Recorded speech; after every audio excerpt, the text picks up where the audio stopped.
Typically, my art projects consist of digital media, whether that be logos or working on photo edits or editing video. So, needless to say, I was incredibly nervous about starting my first project for print. I'm Canoe, and today we're going to be talking about my first project for print that I sold at a book fair here in town. So first off, I want to talk about the event itself and walk through the setup and how it all went. And then I'll go into how I made my posters and some of the unorthodox methods I needed to use in order to meet the deadline. So the Hicks Farm Brewery here in Cookeville, Tennessee, threw a book fair that had like local artists come, and they like sold copies of their books and I believe signed them. And then there were other artists that also made posters to be sold there, and they had things like pencil packs and stuff. They really took inspiration from the old school scholastic book fairs that were a thing when at least I was in school. I never really went to them because I was homeschooled, so that's not exactly something that was happened often, or it was just different altogether. One of the first things I noticed when I got over to where my prints were being sold was that I was the most expensive. I didn't mean for that to happen, and I didn't expect it in the slightest. But there wasn't a whole lot of communication between like dropping off my posters and like telling them the price, and like if they were going to take their cut out of that price, which is what I assumed, or they were gonna like add their cut on top of it, which is what they did. And how that added up was that I was the most expensive posters there, which I absolutely did not want. I don't know. I thought I could, like, by telling them $20 a piece, that they would price it at 20 and take their cut out. But they added their cut on, which would have been fine if I would have known about it. But what can you do? I guess next time I'll know to ask more questions. The next price under me was $15. So it was a whole $10 more expensive than the previous person. I don't think my posters were like a whole $10 better. I didn't know for another couple weeks how much I'd actually made or anything. So I was like, oh no, I'm the most expensive. I'm not going to sell any. And like, it's just not going to happen. Leading up to the event as well, I took some photos for promo where I like brought the posters with me to like related locations and took photos, and then I posted those on my Instagram to kind of promote the event and maybe drive some eyes, because they put me on their Instagram story every time I posted about it. So I thought maybe a little conversion there, bringing like new eyes onto the things I make. It's a small event. It's a small town. I'm not active on Facebook. I probably should be if I'm going to be selling things locally. I just hate it. I hate Facebook. Like, nobody but my like people my parents' age use it, and they are just not funny. Like, just come on. On to how I made the posters. I think save the best for last. Okay, so my goal for this was to have 3 designs set up to sell and make them like full screen, try to make as much original or everything original, and like the one that uses Nintendo characters recreate and change things so that it's still transformative. Change the pose, like I don't know how much that would help me in court. I don't intend to find out. There was an attempt at a joke there. But I wanted 3 designs, and in order to do that, I had to come up with 3 ideas. The only idea that I already had come up with was the bookhouse one, because I'm dyslexic, and I thought that a little commentary on dyslexia in a book fair would be kind of funny. I don't know if anyone else thought so. I think I actually sold the least of that one, and that's my favorite.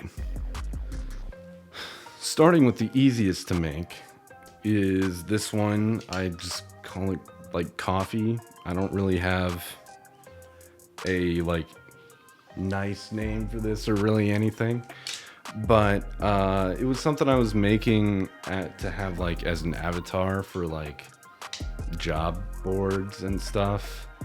And also I wanted to like put some like super complicated background on it. But anytime I tried to do something super involved with the background, it just didn't fit right. So I thought like a nice warm orange tone would really bring it together. And I only had it like 3/4 done whenever I was putting it together. So I had to just go over it. Every line had to be straightened out, the curves had to be smooth, just to really bring it together and make it is what it is now. On to the riskiest choice.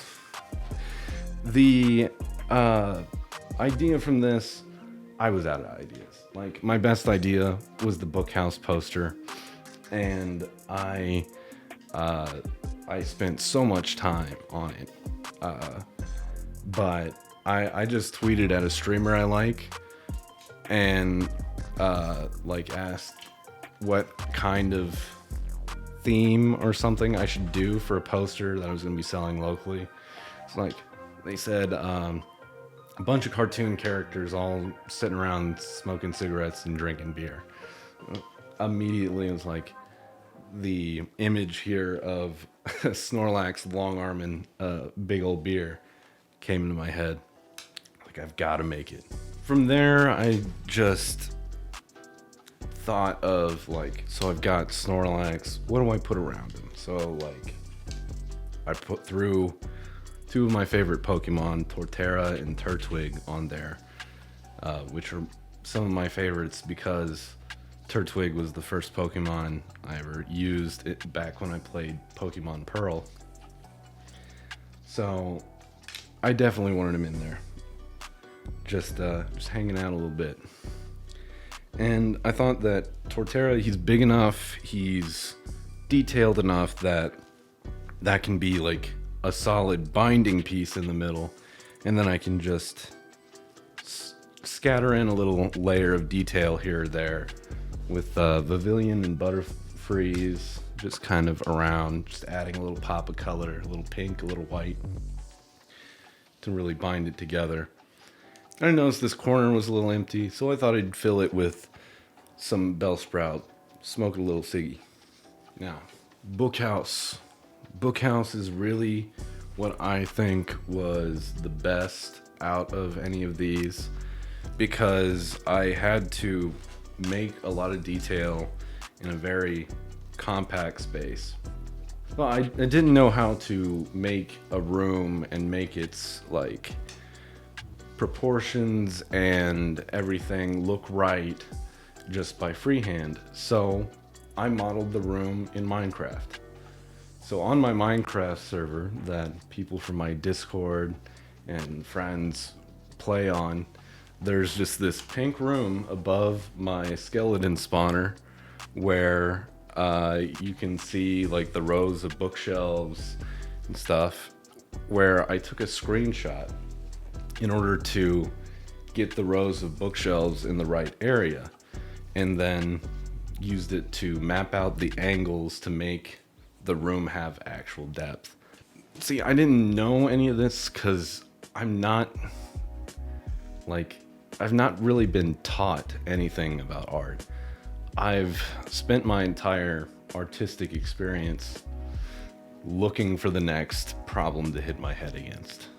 So, when dimensions and proportions were the next problem I had, making these bookcases out in something that was already 3D and then tracing over it and then adding in all that detail was really like a winning strategy on how to make it all come together. I also took some small things because there's a lot of space here. I wanted to pack in a detail or two, so I put in a little arson meme on the book cover that's on my face there. It just looked weird, it being blank, even though all the other books in the area are blank. They're not in the foreground, they're not on a subject. It's not what your eye hits immediately.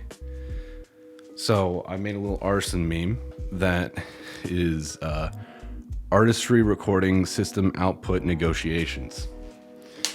A title that means absolutely nothing until you type out the acronym. I am just constantly waging a war against empty space, so I put the other two posters in this poster. I had to stack them with the orange one on top because one of my friends wanted one, but she didn't like the Pokemon one. So I was like, well, I still want it in there, but I still want to be able to give her the nice one. So that's a little compromise I came up with.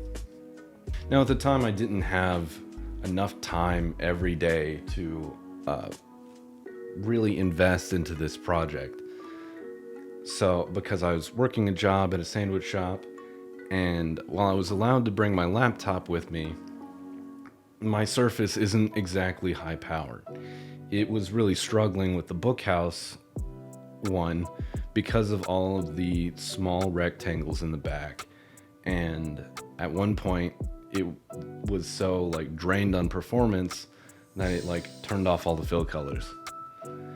And I had to learn how to turn on the performance enhancing settings, which should be on by default. Thank you, Adobe, for making the best software out there and really making sure it's really user friendly. So in order to get around this hardware and time limitation that I had, I used an app called Parsec that's meant for remote gaming to remote into my desktop that's at home from my laptop that I was using at work, so that I could use the better hardware here and still have the portability of my laptop. And because it is a gaming application, it's high speed, and I have full control of the keyboard and everything. And I at first tried TeamViewer. TeamViewer is I think it was only mouse or something, and that just is not good enough. So while that made it, my boss just really loved me. I mean, I was able to juggle basically 2 jobs simultaneously. I didn't leave anything undone at either place, especially not when I actually had help. And there's so little to do at that shop that whenever there was more than just me working, we'd finish everything super quick and then we'd just be able to sit around. So instead of sitting around, I'd be working on my posters. Next is printing. I didn't know a single thing about printing art, where to take it, what to expect, what to do. So I went to Office Max. And I was oh, well, they do printing. And whenever I went in for quotes and everything, they had competitive pricing amongst them in Staples. But I thought that when I went to a multi-billion, wait, how much is Office Max worth? Oh yes, it is a $2 billion company. A $2 billion company. I was oh, surely they can print my measly little posters. That was a mistake. The color, blotchy. It's kind of faded in some areas. Like, it was not the quality that I expected from a $2 billion company. You'd think that you could get something printed at a place that like touts printing as like one of their features, but I guess, mark one down for mistakes to fix on the next one. So after I got all the posters printed and I put all of them into sleeves, I had to sell 5 in order to break even on this project at the $20 price. And I came up with that before I knew how the consigning was going to work, like where Hicks Farm got its cut. I sold 6, so that means I made $20. Oh no. A month's worth of work for $20. Oh. Oh. God. I don't know if that is like. There could have been a million different things, all of which I'm responsible for, that contributed to this. Like, some of the designs could have been different. I don't really like the Pokemon one. The more I look at it, the more I hate it. But that one sold pretty well. It was the Bookhouse one that did the worst.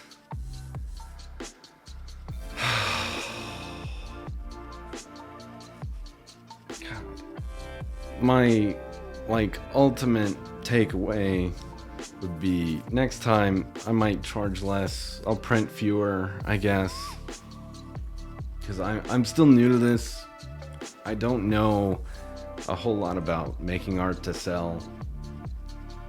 I would have thought that the Bookhouse one would have done better because it was more loosely related to the event, but I guess not. While that outcome is frustrating, I'm glad that I participated because this was something that I wanted to do for a while. I wanted to display my art and have people see it.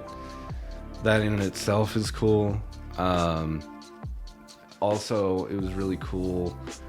I broke a profit. It's a small one, but I broke a profit. Oh man. So sum up what we've learned.